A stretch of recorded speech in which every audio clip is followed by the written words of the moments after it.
The Battle of Yongqiu was a battle in Yongqiu in 756 AD during the An Shi Rebellion, between An Lushan and the Tang army. The Tang army, led by Zhang Zun, finally won this battle. Background: An Lushan had enjoyed many successes early on in his rebellion. His army numbered more than 160,000, and was growing rapidly. In the fall of 755, An Lushan won a major victory at Luoyang, the eastern capital of the Tang dynasty, with civilians losing faith in the Tang dynasty, and more people and generals joining An Lushan's newly proclaimed Great Zhàn dynasty every day. It seemed that the Tang dynasty was near its end. An Lushan set his eyes on Shanghai, the capital of Tang. Suiyang was of great military significance. If the Tang dynasty could defend this area, An Lushan's influence would be limited to the north of China for the time being. This would give the Tang dynasty enough time to prepare defenses further south. If An Lushan conquered this area quickly, he would be free to conquer the rest of the resource-rich southern China. At this time, the governor of the Suiyang district, named Yang Wanshi, decided to surrender to An Lushan. The governor of the city of Yōngqiū, named Yōngqiū, agreed with the surrender after the fall of Luoyang, which in his view made the Tang cause hopeless. The army commander of Suiyang fortress at this time was Zhang Zun. He refused to follow Yang Wanshi's surrender orders, and instead gathered around 3,000 citizens and soldiers to combat the rebels. Zhang Zun noticed that if Yōngqiū remained in An Lushan's control, Suiyang would not be safe for much longer. As a result, he led an army of around 2,000 men to besiege the weakly defended Yōngqiū.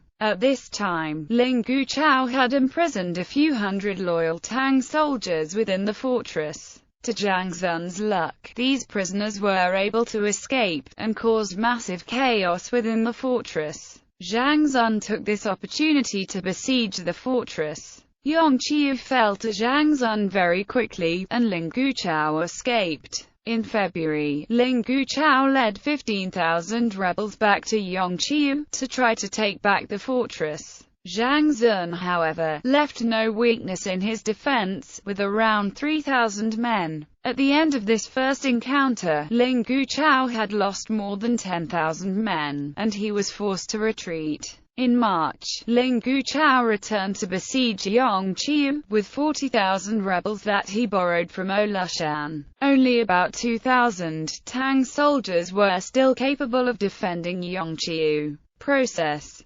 Yōngqiū personally asked Zhang Zun to surrender, to which Zhang Zun replied, "For your whole life, you have been known for your loyalty. Where is your loyalty now?" Upon returning to the fortress, Zhang Zun decided that if he let the siege continue as it was, the fortress might fall within that day. So to everyone's surprise, he suddenly led 1,000 men out of the fortress, to charge at Yōngqiū's position. The rebels were totally unprepared for the battle. Yōngqiū's numerous men retreated for a few miles, before returning to the fortress. Yōngqiū then ordered his troops to surround Yōngqiū, to cut off any chance of escape for Zhang Zun. Then the assault began with siege ladders and siege cannons. Zhang Zun had expected the siege, and prior to the battle ordered many grass balls be made. He ordered his troops to dip these grass balls into oil, and then light them up just before throwing them at the enemy.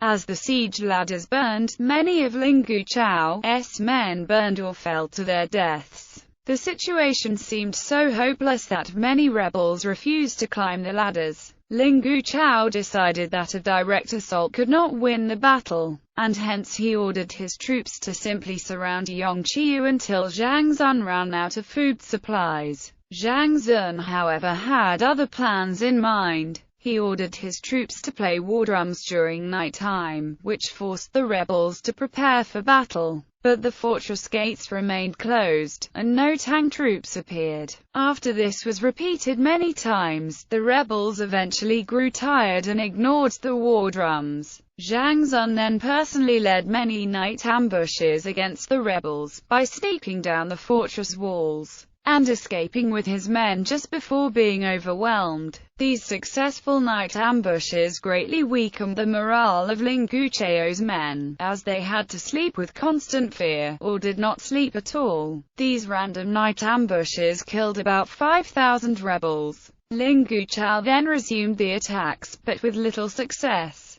Even so, Ling Guqiu was able to completely cut off all chances of food supplies getting into the fortress. This blockade tactic, however, did not have as large an effect as Ling Guqiu had hoped for. Zhang Zun's extremely loyal troops was able to survive by hunting animals and insects within the fortress, such as rats and birds. They also had many successes drawing Ling Guqiu's attention away from his food supplies before stealing them. After about 40 days of siege, news reached Yōngqiū that Chang'e had fallen to An Lushan. This was a major blow to morale of Zhang Zun's army. 6 of Zhang Zun's elite soldiers suggested that he surrender. Zhang Zun pretended to agree. In the following morning, he beheaded these 6 elite soldiers in front of the whole army and a portrait of the Tang Emperor, on charges of treason. This once again strengthened the morale of the army. The siege continued, and after 20 more days, Zhang Zun's troops had run low on arrows. He ordered his troops to make about 1,000 scarecrows. He then ordered his soldiers to put their own armor onto these scarecrows. During the night, the soldiers hung the scarecrows down the fortress wall, so as to be easily seen. Ling Guqiu noticed a number of armored black figures in the distance, and ordered his archers to shoot at them, hoping to stop the ambush. When the scarecrows got pulled back over the wall, along with numerous embedded arrows, Ling Guqiu realized that he had been deceived. He ordered his troops to never shoot at any black figures hanging down the wall, since it would be a waste of arrows. As a result, on the second night after the incident, no arrow was shot at the scarecrows. On the third night, black figures were once again hung down from the wall, and they were once again ignored.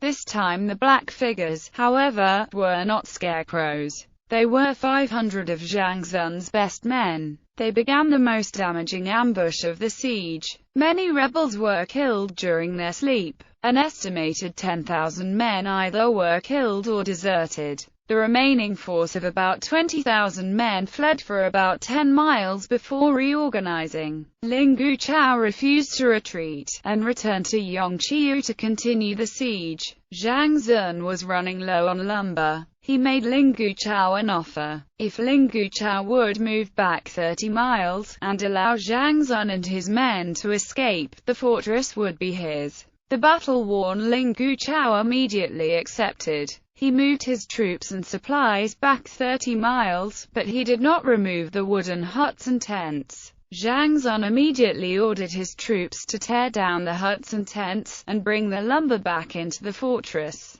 By the time Ling Guqiu figured out Zhang Zun's plan, it was too late. By this time, the rebels' battle morale had reached an all-time low. Eventually, Ling Guqiu retreated with his forces to modern-day Kaifeng with less than 20,000 men. After about 4 months of battle, Zhang Zun's much smaller army had earned a decisive victory over the rebels. Aftermath. Smaller-scale sieges and battles around the Yōngqiū area continued well into November. Yan's army, when it needed to pass through this area, tried to go around the fortress instead of besieging it. But Zhang Zun led many ambushes against these attempts, with very successful results. In August, the famous Yan general Li Tingwang led an army of 20,000 to besiege Yōngqiū. Zhang Zun ambushed them at night with 3,000 men, and killed over 10,000 rebels in the chaos. Li Tingwang retreated before he even reached the fortress.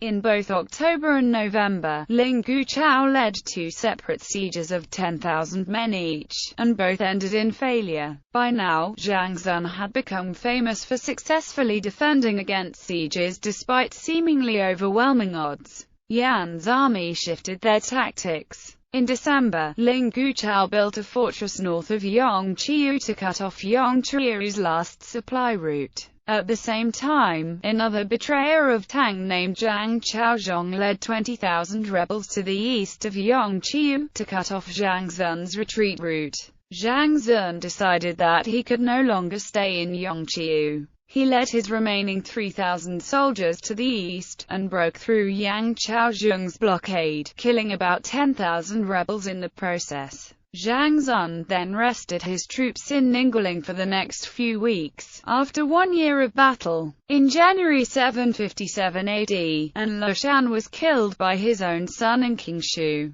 In the same month, An Qingshu ordered General Yi Ziqi to besiege Sui Yang. Yun Ziqi joined with Yang Chuzong before the siege, with a total army size of over 130,000 men. The governor of Suiyang at the time, Zhu Yuan, knew of Zhang Zun's fortress defense abilities and asked him for help. Zhang Zun knew that if Suiyang fell, the rest of Tang's territory south of the Yangtze River would be threatened. He immediately agreed to help and participated in the Battle of Suiyang.